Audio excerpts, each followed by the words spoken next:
Hello, Steve and Kelly here. Just wanted to do a quick Elden Ring Nightreign video on some fun tips and tricks to get you through deep at night. How to I get you to got Kelly. max rank like me. No, I don't know if I'm the best player out there, but I've spent a lot of time playing the game, and I did reach the max rank. So there are some people that are definitely better than me, but there's certain things that we've picked up on to get to where we are. Probably starting with Recluse. There's a few good spells that me and Kelly would strongly recommend you pick up as a Recluse that might be going a little overlooked. Namely, the Cannon of Hanma as a revive tool is really easy to forget that thing can revive 2 bars in one shot sometimes. Yeah, I didn't know about it until I just randomly used it. I think that information is out on the internet, but it's not as widely told as some of the other stuff. Like, to run away from the basement if that one guy's down there. What's his name, Steve? Oh, the Red Bell Baron Hunter. Yeah, red bell bearing hunter. Like everyone kind of knows that, but not everyone knows. And I think most people know how good the claws are at reviving, but I don't think everyone knows that Kananahama is the best revive tool in the game, and it could be a little bit uh, more. It just more information thrown out there. I think is going to help. Another one too that could be mentioned is the Night Comet spell. It doesn't do the most amount of damage, so I think sometimes you might be like, I'm gonna kind of throw that one away. But its revive potential is not bad. You can revive someone at 3 bars pretty quickly. It would eat up almost all of your MP though, so you'd have to make sure that you're pretty tipped off or topped off for that one. But it can work pretty well for something like that. Yeah, and that's for the revive spells, but also too just for general combat use spells. Everyone knows Stars of Ruin is just a general go-to. But if you're spec'd well into gravity, or even if you're not spec'd well into gravity, just any gravity spell is very spammable. You don't even need to charge them. In fact, we find they're almost more effective when you don't, Yeah, they don't because cost a they're lot of very MP. efficient for FP. And Exactly. if you get like a 2 times spell casting speed, if you're recluse, which is what I mained to get up to the max rank, I think it's the easiest play style, so that's why I did it. I think that there are other ones out there that people say are better classes, but I think that this was, for me at least, it was the easiest way to play the game. But if you do have just a +2 speed increase, I have to imagine with Duchess you're probably already kind of at +2 speed. You can go through those comets or those like gravity spells pretty quick, and they don't cost you a lot. And you just also get the option of specking into them, and you don't get that with like Stars of Ruin or something like that. Now, Stars of Ruin is already good, but the fact that you can spec into it to make its damage even higher or comparable is very good. Yeah, it's very good. Another overlooked spell that we recently started using a little more is Loretta's Mastery, essentially was it triple shot or is there like four? I can't remember how many arrows are in that bow, but I either want to way, say the it's range 4. is incredible. Yeah. And you can just spam those on the boss from a mile away and never draw aggro, especially with a little less likely to be targeted on. Just consistent, safe damage. Basically, I'd recommend this for anyone who's feeling just a little bit like you're not trusting your own ability to dodge the boss or something. Right. Just you're still supporting at a distance. And you do have to get a little lucky to get it. It's not like on any base staff or anything, but every now and then you do, and the damage on it is very high once you charge it up. So I guess it takes a little while. It's kind of slow, but it's very strong. You can use it at any range. It does help to be on a hill so that all 4 of them hit them, but Yeah, out flat land also works. If everything's completely flat, you usually hit them with all 4 as well. right. And I don't think, I mean, no one's probably disputing it, but moons are good, and actually they're even spammable good if you're got an FP efficient build. Or just a lot of starlight shards at the end. Right, because their range and tracking is incredible, and the area of effect damage, like those things will destroy NPCs in an Everdark Libra boss fight, and everything else around them, including Libra. And I don't know if you have this in your notes, Steve, but you might already. And a side note about trackability and range is the Ranker call. It can be good while you're running through the run, but once you get to the final boss, you really want to have something else prepared, because chances are, even though you think their tracking is really good because they go right at where the enemy is, I have better luck with like the giant bubble thing, which I think is also really good, than I do Ranker Call. Because Ranker Call they'll just like move one way and then the boss will run literally almost just through it without hitting them. And then they'll try to move the other way and then it'll disappear and you just didn't do anything during that cast. So I think it's not a terrible spell to have, but most certainly like a glintstone pebble might potentially be better at the end of the Right. run. Yeah, I 100% agree with Kelly on the Rancor call. I personally don't have as much luck with the Ocular Bubble as Kelly does. I mean, I can see he actually does pull it off on his runs, but It I does a don't lot of know. damage. The long charge up time on that one I struggle with, but I'll admit it is still better than Rancor call.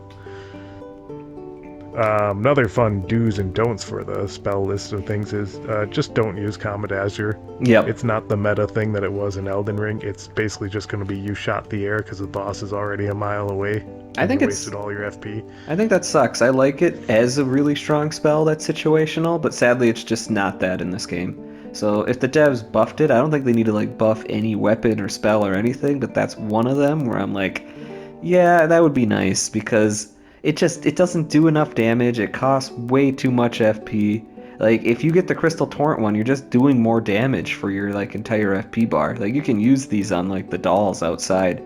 You're just doing more. So it's just not good, and you're doing like twice as much too with like the Crystal Torrent.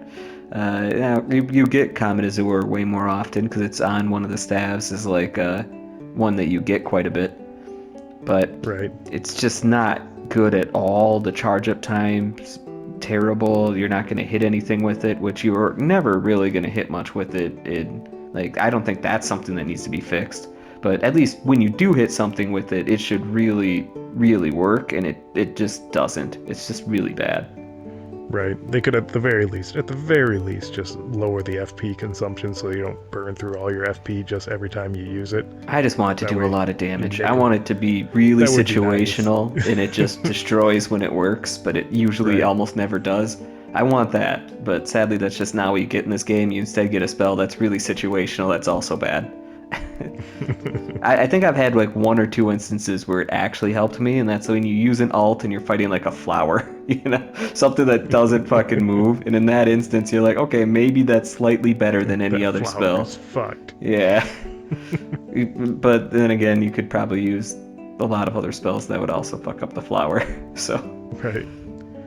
Uh, Another good bit of advice too for both Duchesses and Recluse, but mainly again our point of view is coming from a Recluse, is with your relics, definitely stack your magic damage. Affinity and sorceries are good too, but honestly, there is no point trying to switch up to your seals and match the boss's weakness if you're just going to stack all your relics in one direction, because it's just easier. Because the Recluse is going to get staffs, and good staffs, and they're always going to be better than the seals you find, like consistently. Yeah, if you get affinity, I guess it does count for both incants usually. But what sucks about affinity is that you don't get the one good spell, which is the skeleton one that pops out with I three know skeletons. Tibia Summons is amazing. Yes, for some odd reason that's really, really good in this game. It's like another side note. Tibia Summons Yeah. destroys bosses. Right, so But stack your sorcery bonuses if you want to be very Tibia versatile. summons run. Now you never get Tibia summons, but sorcery bonus. So the way the percentages work is for anything that's just like an elemental one, that's like at 10%, and then for sorceries that's 10%, and magic, if you get that maxed out at +4, that's 12%. So it's really not a huge difference. So you can kind of pick and choose there a little bit, but yeah, I don't think you need to use incantations at all, which I think is Steve's main point if you're playing a Exactly. recluse. Yep, trying to monkey around with the seals and trying to match it. If you're just going to lean into your sorceries, which you're just going to bypass all that extra resistance they have anyway, and they've just got better spells, then it already fits the staffs you're finding. So it's Yeah. like, there's just no point making it harder on yourself. So to kind of lay down this point, if you're fighting Augur and you know he's crazy magic resistance, you just use more magic. You just buff your magic stronger, and you're gonna be doing more damage the entire run. And if you're fighting Augur, you're probably beating him anyways, unless it's the Everdark version, in which case you'd want magic attack power bonuses also.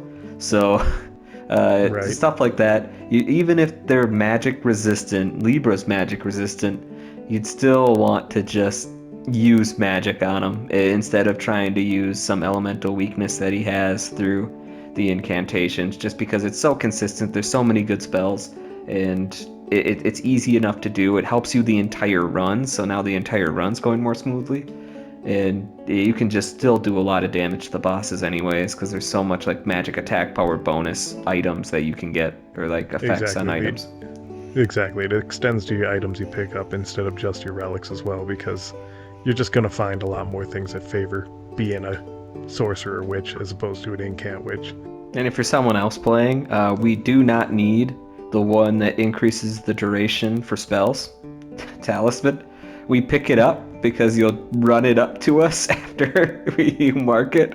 Like, as a recluse, you don't need that. It doesn't help you in any way. But yep, there are very few spells that actually have a lingering damage over time that would actually affect.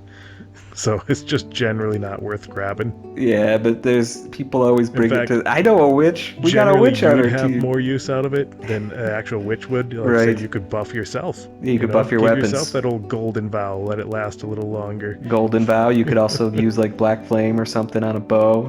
Definitely far better for a person like that. Black flame at lasting twice as long sounds pretty good. Also, too, while we're on for relics, you don't need just a little side tip. Guardians don't need increased poise while guard blocking. That really does literally nothing. But I could see that it probably does nothing, but I didn't know, so I was also marking it a few times. Right. Another thing too, just comparison between Recluse and Duchess. Not as much of a tip video, but just give Recluse a try kind of advice. Recluse actually has the largest dodge for distance and iframes out of any character in this game. Now, it's not spammable like the Duchess, but it is very good, because when I play, like Kelly introduced me to playing Recluse, and just jumping in against the Libra fight where you have to actually move and then dodge to get out of all of his little ground seals, Recluse hits dodge once and she's out of it. And that's a huge difference. Yeah, you don't need to worry about iframes or anything, I guess. Right. It's still smart to do from time to time, like especially when you're in attack animation, but you don't need to worry about it every time. And that's just to compare her to, like, everyone wants to compare Duchess to Recluse and say, no, you gotta go with a shotgun Duchess, she's the meta. It's like, yeah, she casts faster, maybe not for as much damage, and she has that great spam dodge and a skill that can do a good amount of damage when you use it. So I'm not saying the Duchess is, like, worse or anything. I'm just saying consistently having your FP topped up throughout the whole run and being able to essentially, still do a percentage more damage and have a respectable dodge doesn't like write the Recluse out is all. Right. For me personally, if I'm trying to find the easiest way to play the game, which I think would be the best person to play as, if I'm just going who is the easiest, Recluse is the easiest one, and part of the reason why is just the range that you get. So I would also recommend Gravity Sorcery. You get it pretty frequently during a run. Like, I'd say it's not every run that you'd get it. It's not like the Crystal Shotgun where you do get that more frequently. But the Gravity one you still get probably about 50% of the time. At least, yeah. Yeah, it's probably like 50%, so it's still pretty high. And you get to keep range. And just having range on a boss is so much safer than trying to get up close, where like you still have to learn how to dodge everything, because there's still gonna be times that the boss just comes at you, but not having to do it as consistently all of the time as when you're right next to a boss who often hits behind him, or even if he's attacking someone else. It's just a huge bonus to have something like that, and you get that with Recluse, which is why I think it's an easier character to play than Duchess. It's not that you couldn't potentially do more damage with Duchess, but if you're that good at the game that you're just dodging everything anyways, you could play anybody, so it doesn't really matter. Another little fun tips there that I should throw out there. Mines are good. I just want to encourage everyone to hit up a mine early. Who was it? That guy, that YouTube video guy who made a video like, if a teammate goes into a mine, like, I'm just backing out, just a total douche noggin. But that's not accurate. If you can get, I'm assuming this is what Steve was gonna say here, you can get a weapon at +2 right away. You don't even have to be level 7 to use it. It just helps your damage quite a bit when these guys have more HP. Exactly. We're dealing with, like, the red enemies can have up to like 5 times more health. So doing, triple your damage output, right away in the beginning, is literally saving you time, like more than it takes to go to that mine. And sometimes you're going to be stuck with that starting weapon all the way to the end of the game. Or sometimes you're a character that builds around it. Look at your Executors or your Iron Eyes. So it's like, yeah, just help everyone out. Go to a mine. Also, a Guardian always needs one too. Purple shields aren't always going to be dropped, and he's got 2 purple weapons he needs to try and get. So, yeah, everyone benefits from a mine. Yeah, it's always helpful. And another thing is too, if you do have a witch, you can do magic damage. And if you can do magic damage, you can actually kill those miners pretty quick, and they actually give pretty good XP. So you could replace a mine with like the first fort you were planning on going to. So you could just do the mine as the first thing after like the initial camp that you kind of land at, and you can get comparable XP. It's like about the same thing, but instead of beating a first camp and getting maybe a blue weapon, you'd be able to make something purple. Now, is it like the best spell or best abilities on there? Probably not, but you still have a purple weapon and up the same amount of XP that you'd get if you went into another base. Yeah, it's like, don't dismiss a mine. It's a good route. Also, too, half the time a mine just leads through to the next destination. Like, there's some really good through mines on the north side where it's like, well, we're going here anyway. Might as well go through a mine. It can. Maybe. Yeah. Maybe we should attack an invader camp right away at level 2, because it's actually not too hard most of the time. Right? At least if you're a ranged character. Should add. Melee a little tricky, but if you got a ranged character on the team, an invader camp right away, very doable. And that's an easy 25k, great weapon, and usually everyone has the invader buff. Yeah, so it's even a damage boost. And another thing to note with that is it does depend on which one you get. So, like, if you get an Iron Eye, they tend to stay back, which is really shitty because you really don't want to piss off any of the other enemies in the area. So when you have a person that's just chilling back there the whole time, it makes things harder by itself. And they just hit hard, and they can attack fast. Same thing with the witch. The Iron Eye can one-shot you if you do it right away. It's actually potentially not worth doing right away if you find an Iron Eye in the camp. Yeah, I mean, if you have a really good team, I've done it with Iron Eyes right away, and it worked out fine. But that's only if you have like all 3 people attacking them, because you can only attack one at a time, type of thing. Right. But it can certainly be more difficult when you do that. But if you have a character that's just charging at you with a melee weapon, you can have a distance person attacking them while they're attacking someone else. And one person just backpedals the whole time. It's just rinse and repeat. Goes pretty smoothly. And also want to add too to those invasion camps. Just a little PSA. Please just don't fight anything in the camp if you don't have to. I mean, sometimes you got nothing else to do, but like they don't give you any extra XP and they're twice as hard. It's generally not worth the time. Well, it's twice the HP, right? Yeah. So it just takes twice as long, and that's every enemy that's there. Every NPC that's coming at you. And you do have to kill a few of them sometimes to get an invader. Clear the entrance. Yeah, but you typically don't want to go very far in, and it's not really worth it after to kill the invader to even do that area unless you're already a high level, I guess, and then you're just doing so much damage that you can just go through it anyways. But if you're doing it right away in the beginning, most certainly it's not something that is usually worth your time. And unfortunately, that does actually alter our playstyle when we go to invasion camp, because we're like, oh, I'd like to just cut through here, grab the stone sword key, and get out too, since we're here, But then you're just worried that the random guy is going to be like, oh, we're fighting them? Like, no, please. It's not worth the time. Yeah, we're trying places to be. Communicate with them, but it's we're interesting. Something else while we grab it, but he's like, I guess we're going in. Yeah. Alright, moving on to essentially just some other good passive buffs to pick up while you're playing, since we were kind of touching on that a bit with the Recluse. Race while walking is actually probably the king of all passive buffs for almost any class that will walk, which is casters and guardians mainly, and even the Iron Eye. But if you do have a guardian, give it to your guardian. Yep, the Guardian will walk literally more than anyone else. Like, he walks 90% of the game. And that's just basically a constant tick damage that your Guardian is getting while he's walking. And that keeps all the aggro on the Guardian, which is what he wants. In addition to that, each of those little wraiths count as a successive attack, So the Guardian is actually restoring stamina if he's got that relic on, and his stamina never depletes. Race while walking on a Guardian is just probably like chef's kiss. Get it every time. And even if you're playing a caster, like who's generally going to do your shotguns, or if you're spamming your things, you're walking while you're doing it, and those wraiths are probably going to output roughly 10%, if not more, damage than what you're currently doing. So even consider that over a damage buff. I personally like my damage buffs more, just because Wraiths have a similar problem to like the Wraith spell, like the Rancor Call. They do go a little faster than Rancor Call, but yeah, it is similar. But they're certainly really good, without a doubt. I have a quick tip that you probably didn't write down, but you agree.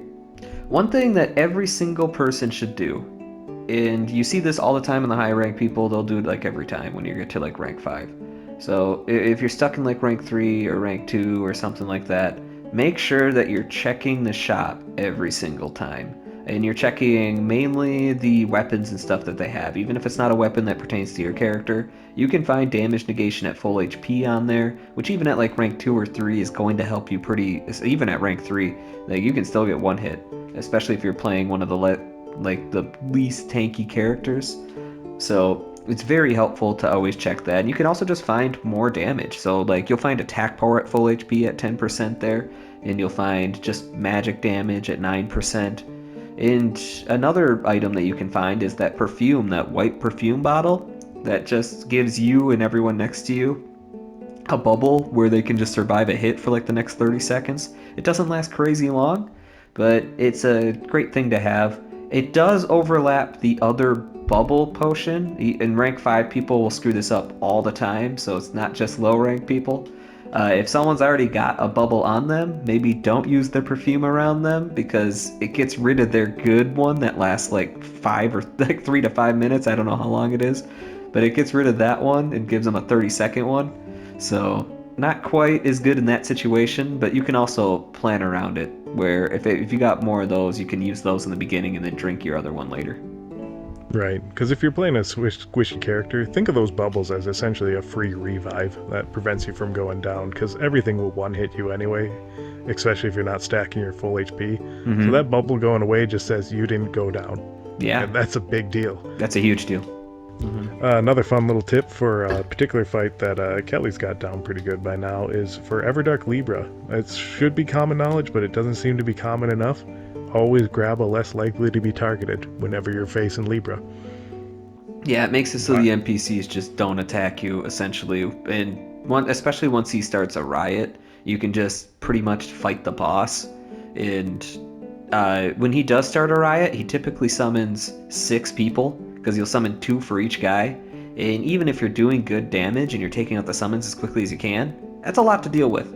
So there's a certain point in the fight where you want to be attacking the NPCs right away for the majority of the fight, but there's a certain point where it's just not feasible anymore, and it's far easier to just ignore them if you have a less likely to be targeted. I think most high rank people know this, but every now and then you'll still have someone drop it. I don't know if they're just being cocky, like I could beat them, but it's a lot to deal with when you have that many NPCs attacking you. Yeah, exactly. Another fun little boss tips video, since I don't got too much on Libra. The Everdark Augur fight. We found it does help to generally keep a healing seal on hand, even if you're not even a high faith character, just because it is a bit of a war of attrition. Not as necessary as we found it used to be, but if you're struggling with it, that might help you through early on, just to keep you going. Because you are going to be able to restore your FP with the weapon, so you really kind of have unlimited heals with enough time and pacing. It's very nice. Especially if you have damage negation at full HP. One of the attacks that's particularly, at least less consistent for me to dodge, is just the giant laser with the ground exploding. Yeah, I can see that. That one does a lot of damage if it hits you, so if you have damage negation at full HP, you're likely to survive it. So just being able to stay at tip-top with a healing spell. It's kind of similar to Caligo too. If you had a healing spell there, it would be really nice, because that one also becomes a battle of attrition. But another note on Augur, that I just couldn't find guides for Augur online. I had to watch a streamer play it, like that Yui guy or whatever. So when he's shooting bubbles everywhere, you just want to rapidly attack. And as soon as he gets his laser things up, I know you're not hitting him all the time, so it might seem pointless, and he does summon them back, but get rid of the lasers by just rapidly attacking. So you just want to not charge it up and just use rapid attacks when he's shooting bubbles, because it destroys the bubbles for some odd reason all around you. So as long as you have stamina and you can keep attacks going, you just don't get hit by bubbles even if you're standing in place. And you just keep on doing that while you're attacking his lasers, because the lasers will destroy you. They're hard to deal with. So, and then once you have the lasers down and you are taking care of the bubbles, there's not really a lot of attacks that he can hit you with, and he becomes much more manageable. Another fun little tip then, not for bosses, but tip for just reviving allies. Just in general, this one's something that I don't think a lot of people need to know, but something that's good to make muscle memory essentially, is if your ally's at 3 bars and you are going to revive them, and you have an ult, just try to whittle them down to the point where your ult will then finish them off, because odds are the boss is going to get to you before you can finish attacking them, and if you opened with your ult, like I see some people do, you're just going to be, shit out of luck. Whereas the invincibility kind of will save you. Now that's just too obvious of a tip, but I've seen some people, including myself, screw it up from time to time where they ult first. Yeah, Steve, you get sometimes panicky when both people are down. I'm horrible at revives. I don't know, oh shit! I can be in the zone when the boss is fully aggroed on me, but then as soon as some guy goes down, I'm like running around like a chicken with my head cut off. Like, where am I locking onto? What am I doing? Reviving's Who hard. needs me? Reviving is really hard. That's one thing that makes runs a whole lot easier when people just don't get downed. But yeah, reviving is really hard, because if you are unlocking from the boss for any point in time, which you kind of have to do most of the time, you just don't really know what's going on quite as well, so you can't be in the zone for dodging. But yeah, definitely, and there's plenty of ults that are really good at reviving. Like even Recluse's is just 1 bar, and it's from a mile away. So that one's actually not bad for 1 bar. It's terrible after that, but the fact that it's good for 1 bar means that it's still a pretty good ult to have. Right, and like I said, you can at least pound them down like 1 bar and then use your ult when you're invincible, because the boss is probably on you by then. Just, yeah. Also, do advice for reviving that I never take, but always try to do, is just don't rush to revive someone right away. I fall for it every time, but someone's down, I just blindly run towards them like an idiot. Yeah, you can get into trouble that way. Castles. They're a little more skippable now. Yeah, there's plenty of runs that I just don't do castles at all. Really, I think most people like to do the bottom more than anything, just because you do get that talisman, but like, and you get a chance for a legendary drop, and it's usually an easier boss that's on the bottom. So it's not a terrible idea to do it, but if it's not on your way to something else, or if you have something else you want to do, you can skip the castle. You really don't need to make it a priority. Yep. Yeah, you're not going to hurt your run, and half the time it's trolls anyway, so... Yeah, it does seem like it's half the time. And if it's a troll castle, it's, in my opinion, it's not worth doing. It's too much. Though, if you are doing a troll castle, and most high-ranked people know this already, but if you are doing a troll castle and you do the bottom first, make sure you don't walk into like the front yard. Just go out the back of the castle and then circle around. You'll see high people kind of ping themselves as they run that way, and that's so that you don't attract the attention of the other troll while you fight the one that's on the bridge in the upper layer leading to the center. Right. Another thing too, while we're on castle, but I also want to add that the red wolf in the basement of the castle might start rivaling the red bell baron hunter. I don't like him. He's such a dodging little piece of shit. He hits really hard when he's red, and he's still got a fair amount of HP for being able to dodge around every second. And he's attacking when he dodges because he's sending the little magic things out.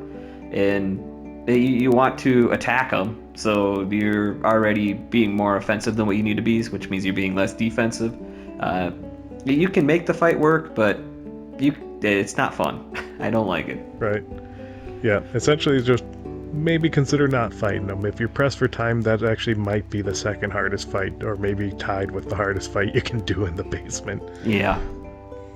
If you have a red guy down in the basement, it's probably going to cause some issues unless you're high level.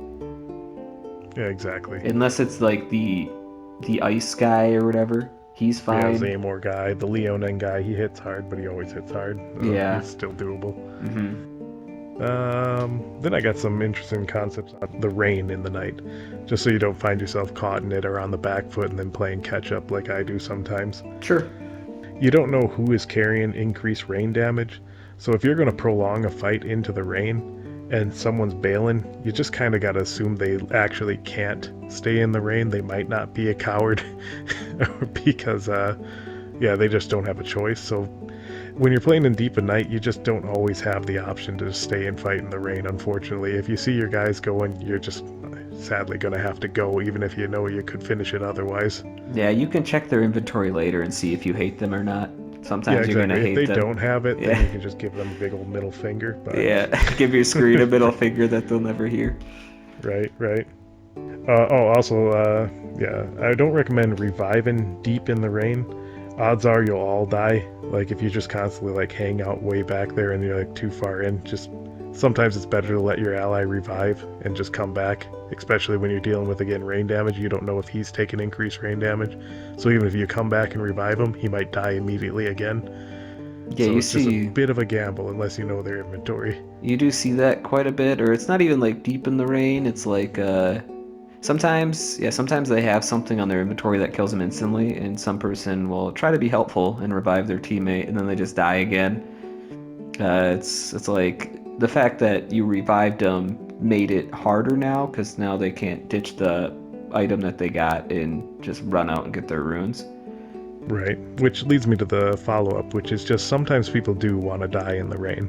And I don't see people make this mistake as much anymore because we don't do it as often, I guess. But sometimes if you just ran out of flasks trying to catch up to the final tree area and you still got time, you just want to die and get your flask back. That way you can pick up your ruins and start the fight. And if you're 2 But, bar, it's not too big of a difference. But if you're 3 bar because Exactly. someone revived you, now it's pretty bad. Now you got a problem. So if someone dies just outside the final boss circle, let them go. They'll usually ping the boss circle.